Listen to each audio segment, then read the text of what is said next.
Know basics के इस channel पे आपका फिर से स्वागत है दोस्तों।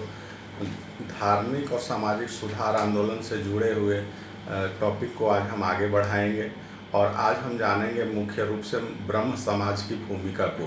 तो दोस्तों, किताबों में या साधारणतया जो हमें पढ़ाया जाता है तो ब्रह्म समाज की सिर्फ इतनी भूमिका बतलाई गई है कि उसकी स्थापना राजा राम मोहन राय ने की थी और सती प्रथा को ख़त्म करने में इसकी बड़ी भूमिका थी।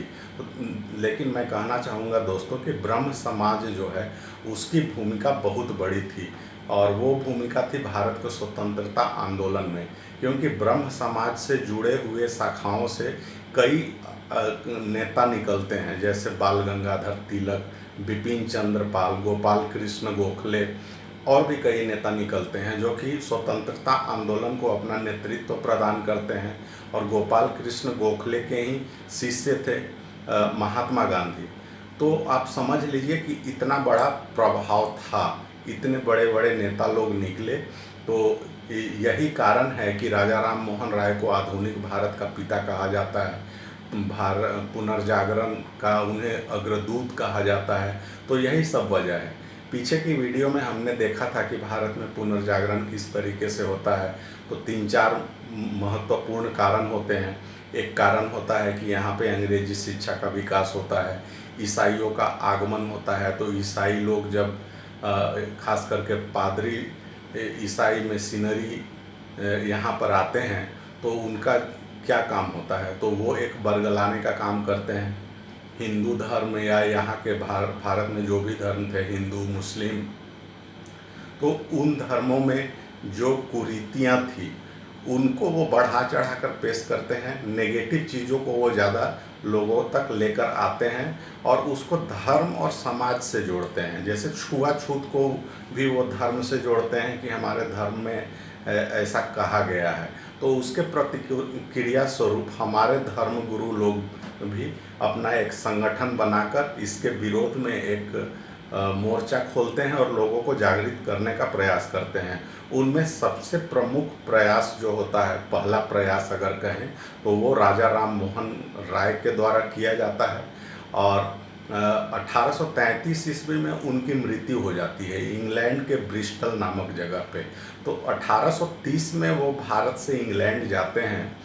तो 1830 के बाद ही वो इंग्लैंड जाने से पहले ब्रह्म समाज का नेतृत्व 2 लोगों को सौंप कर जाते हैं, या कह लें कि ब्रह्म समाज की गतिविधियों को संचालित करने का जिम्मा 2 लोगों को सौंपते हैं।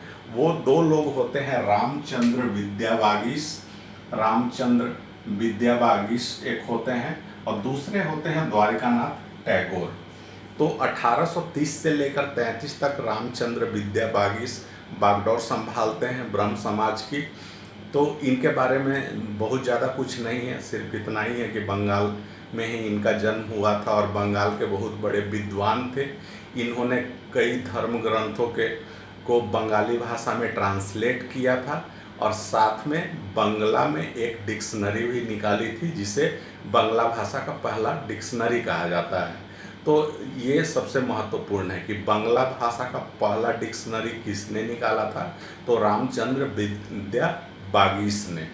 अब आते हैं दूसरे महत्वपूर्ण व्यक्ति, वो होते हैं द्वारिकानाथ टैगोर। 1833 से लेकर 43 तक ब्रह्म समाज को यही नेतृत्व प्रदान करते हैं और ये मुख्यतः एक व्यवसायी होते हैं। हालांकि ये मध्यम वर्गीय परिवार से आते हैं और एक वैष्णव ब्राह्मण परिवार से आते हैं। बहुत मतलब इनका परिवार ऐसा था कि कट्टर धार्मिक परिवार था इनका। और वही एक कारण भी बनता है कि इन द्वारिका नाथ टैगोर का अपने परिवार के साथ नहीं बनता है, उनकी पत्नी भी अंततः उनको छोड़ देती है। तो ऐसे परिवार से वो आते थे। तो इनके हाथों में ब्रह्म समाज का नेतृत्व आता है। ये मध्यम वर्गीय परिवार से आते हैं और पहले नौकरी करते हैं, फिर वहाँ से बिजनेस शुरू करते हैं और अपने बिजनेस को आगे बढ़ाते बढ़ाते स्थिति यहाँ तक हो जाती है कि वो कोयले की खदान खरीद लेते हैं। उसके बाद चीनी की मिल डाल लेते हैं। एक बैंक की भी इन्होंने स्थापना की थी जिसका नाम था यूनियन बैंक ऑफ बंगाल। इसे भारत का पहला बैंक भी कहा जाता है। और इस तरीके से अगर देखें तो वो मुख्य रूप से एक व्यापारी थे और साथ में सामाजिक कार्यों से भी जुड़े हुए थे। खास करके ब्रह्म समाज को उन्होंने एक फंडिंग दिया। और सामाजिक कार्यों में देखें तो बंगाल में इन्होंने कई स्कूल, कॉलेज और अस्पताल खोले। इनका जो जुड़ाव होता है ईस्ट इंडिया कंपनी के साथ भी होता है। ईस्ट इंडिया कंपनी के साथ इनका जुड़ाव होता है तो ये 24 परगना के दीवान बनाए जाते हैं। एक व्यक्ति होते हैं फर्ग्यूसन, जो कि बैरिस्टर होते हैं, तो उनके संपर्क में जब आते हैं द्वारिकानाथ टैगोर तो ये कानूनी दांव-पेच भी जान जाते हैं। तब वो क्या करने लगते हैं कि बिहार, बंगाल, उड़ीसा के जो भी जमींदार थे उनके कानूनी सलाहकार बन जाते हैं। तो इस तरीके से इनका जीवन चक्र चलता है और अंततः 1833 आते आते ये ब्रह्म समाज से पूरी तरीके से जुड़ जाते हैं और ब्रह्म समाज को आगे ले जाने में खास करके इन्होंने बहुत बड़ी वित्तीय मदद की। और ये इंग्लैंड भी जाते हैं, 3 बार इंग्लैंड जाते हैं। पहली यात्रा जो इंग्लैंड की होती है वो 1842 में होती है और वहाँ पर उन्हें प्रिंस द्वारिका कह के पुकारा जाता है, बुलाया जाता है। दूसरी बार वो मेडिकल के छात्रों को लेकर जाते हैं अपने खर्चे पर, क्योंकि वो तो एक सामाजिक व्यक्ति थे और समाज के उत्थान के लिए काम कर रहे थे, तो मेडिकल के छात्रों को लेकर और अच्छी से अच्छी शिक्षा देने के लिए इंग्लैंड लेकर जाते हैं। और तीसरी बार फिर से जाते हैं 1846 में और वहीं पर उनकी मृत्यु हो जाती है और एंसल ग्रीन कब्रिस्तान में उनको दफन कर दिया जाता है। और सबसे बड़ी बात है कि उस समय महारानी विक्टोरिया इनके मृत्यु के बाद अपनी बग्घी को 100 यात्रा के लिए भेजते हैं। तो इतने ज़्यादा वो चर्चित व्यक्ति थे। और द्वारिकानाथ टैगोर के बारे में बतलाऊं कि इनके पुत्र होते हैं देवेंद्रनाथ टैगोर, और देवेंद्रनाथ टैगोर के 2 बेटे होते हैं, रविंद्रनाथ टैगोर और सत्येंद्रनाथ टैगोर। रविंद्रनाथ टैगोर भारत के पहले नोबेल पुरस्कार विजेता बनते हैं। साहित्य के लिए उन्हें नोबेल पुरस्कार दिया जाता है। और सत्येंद्रनाथ टैगोर वो सिविल सेवा में चुने जाने वाले पहले भारतीय होते हैं। तो इस प्रकार से आप देखें तो इस परिवार का बौद्धिक स्तर या बौद्धिक उपलब्धि कहें तो बहुत बड़ी थी। तो इन्हीं के बारे में जानते हैं। तो इनकी मृत्यु होने के बाद देवेंद्रनाथ टैगोर को बागडोर मिलती है ब्रह्म समाज की। 1843 से ही ये नेतृत्व संभालते हैं। और नेतृत्व जब ब्रह्म समाज का ये संभालते हैं तो उसके पहले ही हालांकि 1839 में इन्होंने एक तत्वरंजनी सभा, जो कि जोरासांकी कलकत्ता में पड़ता है, वहाँ पर इसकी स्थापना की थी। और यही तत्वरंजनी सभा बाद में तत्वबोधिनी सभा के नाम से जाना जाने लगता है। तो क्वेश्चन पूछा जा सकता है कि तत्वबोधिनी सभा का पितृ संस्था कौन है या मातृ संस्था कौन है, तो वो तत्वरंजनी सभा है, या वो किसका नाम बदल कर वो तत्वबोधिनी सभा हुआ, तो उसका आंसर होगा तत्वरंजनी सभा। अब इसमें जो है सो एक पत्रिका भी निकालता है तत्वबोधिनी पत्रिका। बांग्ला भाषा में पहले यह मासिक पत्रिका होती है, बाद में यह दैनिक हो जाती है। और इस पत्रिका को निकालने में कई लोगों का जुड़ाव होता है, जैसे ईश्वर चंद्र विद्यासागर, उसके बाद अक्षय कुमार दत्त, उसके बाद और भी कई लोग होते हैं। 1840 में एक तत्वबोधिनी स्कूल खोला जाता है। स्कूल का क्या काम होता है, तो ज्ञान विज्ञान की शिक्षा देना। और अक्षय कुमार दत्त जो होते हैं वो इस स्कूल के प्रधानाध्यापक होते हैं। इनका मुख्य जो योगदान होता है कि समाज में जितने अंधविश्वास और ढकोसला जो व्याप्त हैं उनको शिक्षा के माध्यम से दूर किया जाए, आधुनिक शिक्षा दिया जाए जिसमें वैज्ञानिकता हो, वैज्ञानिक समझ लोगों में बढ़े, छात्रों में विकास हो वैज्ञानिक समझ की। तो इससे जो है सो हमारा समाज विकसित होगा, यही इनका उद्देश्य था। और ये तत्वरंजनी या तत्वबोधनी अगर कहें तो ये जब लाया गया था तो इसके पीछे एक और भी बड़ा कारण था कि उस समय एक अंग्रेज व्यक्ति थे अलेक्जेंडर डफ, और ये अंधविश्वास को बहुत ज़्यादा बढ़ा चढ़ाकर पेश कर रहे थे और लोगों को भड़का रहे थे। अर्थात अंग्रेज़ों की तो यही नीति ही थी कि भारतीय समाज में जो बुराइयां मौजूद हैं उनको वो धर्म के साथ में या समाज के साथ में ऊंच नीच या जातीयता के रूप में उन्हें प्रस्तुत करते थे और हमारे समाज को तोड़ने का उनका प्रयास होता था। और इसी बात का हमारे धर्म गुरुओं ने और समाज सुधारकों ने विरोध किया। तो जब वो अलेक्जेंडर डफ इस तरीके की हरकत करते हैं तो उसके लिए एक ब्रह्म धर्म नाम की किताब निकाली जाती है और इनके द्वारा जो बातें प्रचारित या कह लें दुष्प्रचारित की जाती है उसका ये खंडन देते हैं। और साथ में ब्रह्मोपासना, ब्रह्म का कैसे उपासना किया जाता है उसका तौर तरीका बतलाया जाता है और डफ के विचारों को पूरी तरीके से काटा जाता है। अब क्या होता है कि 1856-57 में देवेंद्रनाथ टैगोर संन्यास ले लेते हैं और ब्रह्म समाज के वो ट्रस्टी बन जाते हैं और खुद चले जाते हैं हिमालय पर्वत पे जाते हैं साधना के लिए। और उस ब्रह्म समाज का अब नेतृत्व वो प्रदान करते हैं केशव चंद्र सेन को, और केशव चंद्र सेन को ये आचार्य की उपाधि देकर ब्रह्म समाज का नेतृत्व इनके हाथों में सौंपकर खुद हिमालय चले जाते हैं, लेकिन वो ट्रस्टी बने रहते हैं। जब केशव चंद्र सेन के हाथों में नेतृत्व आता है तो ब्रह्म समाज का बहुत ज़्यादा विस्तार होता है। पहले ये बंगाल तक ही सीमित था, लेकिन जब ये नेतृत्व लेते हैं अपनी हाथों में तो इसका पंजाब तक विस्तार हो जाता है, पश्चिम में महाराष्ट्र तक हो जाता है, दक्षिण भारत में मद्रास तक इसका विस्तार हो जाता है। तो बहुत ज़्यादा विस्तार होता है। और केशव चंद्र सेन एक उदार प्रवृत्ति के व्यक्ति थे और इनका जो दर्शन होता है वो विश्व धर्म का दर्शन होता है, विश्व धर्म का वो कॉन्सेप्ट लेकर आते हैं। और इनका मानना होता है कि कमी या दोष जो हैं वो सिर्फ हिंदू धर्म में ही नहीं है बल्कि सारे धर्मों में मौजूद हैं। और हमारा काम है कि जितने भी धर्म हैं उन सारे धर्मों में जितनी जो बुराइयां हैं उनको दूर किया जाए और अच्छी चीज़ों को लेकर आया जाए और मानवता का विकास किया जाए। इसी बात पर इनका टकराव भी होता है, क्योंकि देवेंद्रनाथ टैगोर का कहना होता है कि हमारा जो मुख्य काम है, मुख्य उद्देश्य है हिंदू धर्म में जो मौजूद कमी या दोष है उनको दूर करना। हम अन्य धर्मों के बारे में क्यों पढ़ने जाए, तो हम अपने उद्देश्य से भटक रहे हैं।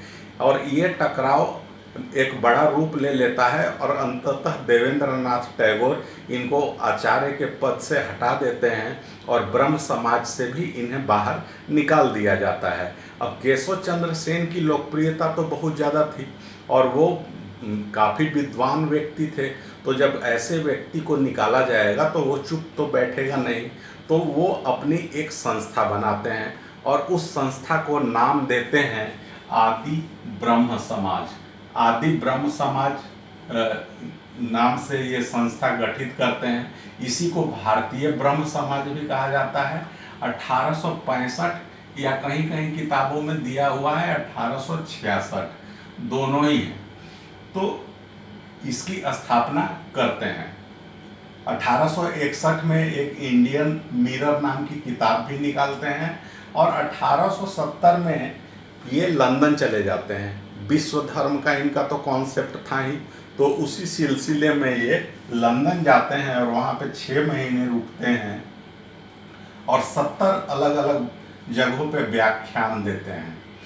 अब 1872 में एक एक्ट आता है ब्रह्म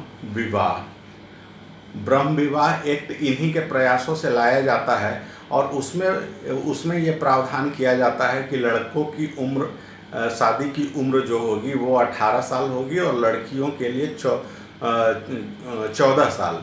और शादी का रजिस्ट्रेशन करवाना अनिवार्य कर दिया था, किया गया था ब्रह्म विवाह एक्ट के अनुसार से। और अगर इससे कम उम्र में अगर शादी होती है तो उसको अमान्य करने की बात थी इस एक्ट में।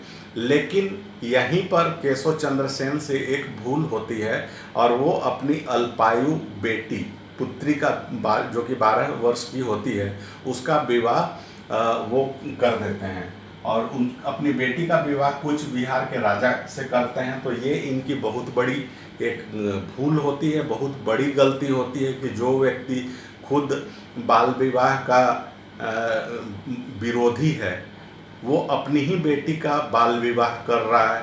तो इससे उनकी समाज में बहुत ज़्यादा जो है सो बदनामी होती है और अंततः स्थिति ऐसी हो जाती है कि लोग उनके ऊपर मतलब थू थू करने वाली नौबत आ जाती है। और अंततः स्थिति ये आ जाती है कि आदि ब्रह्म समाज जो है सो उससे एक अलग शाखा टूट जाती है, क्योंकि हेड तो अभी भी यही है आदि ब्रह्म समाज के। तो बहुत सारे लोग इससे एक अलग निकल कर एक अलग गुट बना लेते हैं और उस एक नई सभा का जो नाम दिया जाता है वो है साधारण ब्रह्म समाज। 1878 में यह अस्तित्व में आता है और इसके जो संस्थापक होते हैं मुख्य रूप से 3 लोग होते हैं, आनंद मोहन बोस, शिवनाथ शास्त्री और DN गांगुली। और इसके जो सदस्य होते हैं अन्य सदस्य इस साधारण ब्रह्म समाज के वो होते हैं बिपिन चंद्र पाल, सुरेंद्र नाथ बनर्जी। बिपिन चंद्र पाल जो इतिहास में लाल बाल पाल के नाम से जो बहुत ज़्यादा मशहूर होते हैं, तो उस पाल वाले जो उसमें पाल होते हैं वो यही हैं बिपिन चंद्र पाल, तो यहाँ से निकल रहे हैं। और सुरेंद्र नाथ बनर्जी जो कि ICS इन्होंने क्लियर किया था और वो रिज़ाइन कर देते हैं, सर्विस ज्वाइन नहीं करते हैं। और कांग्रेस की स्थापना में इनका बहुत महत्वपूर्ण योगदान था। इस संस्था के द्वारा कुछ किताबें लिखी जाती है जैसे तत्व कौमुदी, ब्रह्म जनमत, इंडियन मैसेंजर, ये सब जो है सो कुछ किताबें पत्रिकाएं निकाली जाती हैं। अब केशव चंद्र सेन का क्या योगदान होता है, तो जब आदि ब्रह्म समाज जब टूटता है उसके टूटने के पहले ही केशव चंद्र सेन जब दक्षिण की यात्रा करते हैं, जब ब्रह्म समाज को विकसित करने में लगे हुए थे, तो जब वो मद्रास पहुंचते हैं तो इन्हीं के प्रयास से या कह लें कि प्रेरणा से, सहयोग से मद्रास में वेद समाज का गठन होता है और महाराष्ट्र में गठन होता है प्रार्थना समाज का। और इन दोनों संस्थाओं का बहुत बड़ा योगदान होता है, खास करके महाराष्ट्र में जो बनी थी सभा प्रार्थना समाज, इस समाज का बहुत बड़ा योगदान होता है। और स्वतंत्रता संघर्ष के जो अधिकतर जो नेता होते हैं महाराष्ट्र से वो इसी संस्था से निकलते हैं। तो इसलिए मैंने कहा था शुरू में ही कि ब्रह्म समाज जो है वो एक कह लें कि एक मातृ संस्था थी जहाँ से कि कई क्रांतिकारी नेता निकले जिन्होंने कि स्वतंत्रता संग्राम के संघर्ष को अपना नेतृत्व प्रदान किया। तो वो हम देखते हैं। अब इसका जो आदि ब्रह्म समाज जो बच जाता है केशव चंद्र सेन के नेतृत्व में, तो अब केशव चंद्र सेन क्या करते हैं, तो इनका जोर होता है स्त्री शिक्षा और पाश्चात्य शिक्षा को ये विकसित करना चाहते हैं। फिर इंडियन रिफॉर्म एसोसिएशन बनाते हैं, अर्थात भारत में सुधारों को लागू करने के लिए एक संस्था बनाते हैं जिसका नाम देते हैं इंडियन रिफॉर्म एसोसिएशन। संगत सभा भी बनाते हैं, एक अखबार निकालते हैं जिसका नाम होता है शुभ समाचार। इनकी मृत्यु 1884 में होती है और इनकी मृत्यु पर मैक्स मूलर ने कहा था कि आज भारत ने अपना सर्वश्रेष्ठ पुत्र खो दिया। ये मैक्स मूलर वही है जो जिनके बारे में पिछले वीडियो में हम लोगों ने देखा था कि उन्होंने मनु स्मृति की इंग्लिश में ट्रांसलेट किया था और काफ़ी तोड़ मरोड़ कर उसे लिखा था मनु स्मृति को। और उसका उद्देश्य यही था कि भारतीय समाज में उससे फूट डाला जाए। और वो ऐसा करने में बहुत हद तक सफल भी होते हैं। तो केशव चंद्र सेन जब मद्रास में पहुंचते हैं तो 1864 में उनकी प्रेरणा से वेद समाज का गठन होता है। वेद समाज को दक्षिण भारत का ब्रह्म समाज भी कहा जाता है और इसके संस्थापक होते हैं केसी धरालू नायडू। उसी तरीके से जब केशव चंद्र सेन महाराष्ट्र में पहुंचते हैं तो वहाँ पर भी एक समाज का गठन होता है जिसका नाम होता है प्रार्थना समाज 1867 में। और इसकी स्थापना में 3 लोगों का महत्वपूर्ण योगदान होता है। वो व्यक्ति होते हैं आत्माराम पांडुरंग, महादेव गोविंद रनाडे और जी.आर. भंडारकर। इसमें से महादेव गोविंद रनाडे बहुत बड़े व्यक्तित्व होते हैं और इन्हें महाराष्ट्र का सुकरात कहा जाता है। सुकरात जो अपने आप में एक बहुत बड़े दार्शनिक और विद्वान व्यक्ति थे, तो महाराष्ट्र का इन्हें सुकरात कहा जाता है। साथ में पश्चिम भारत में सांस्कृतिक पुनर्जागरण का दूत भी कहा जाता है इन्हें। और इन्होंने बहुत सारे काम किए थे, स्वतंत्रता आंदोलन और सामाजिक सुधार से संबंधित। उनको हम देख लेते हैं कि कौन कौन से काम होते हैं। तो प्रार्थना समाज जो बनाई जाती है उसका उद्देश्य क्या होता है?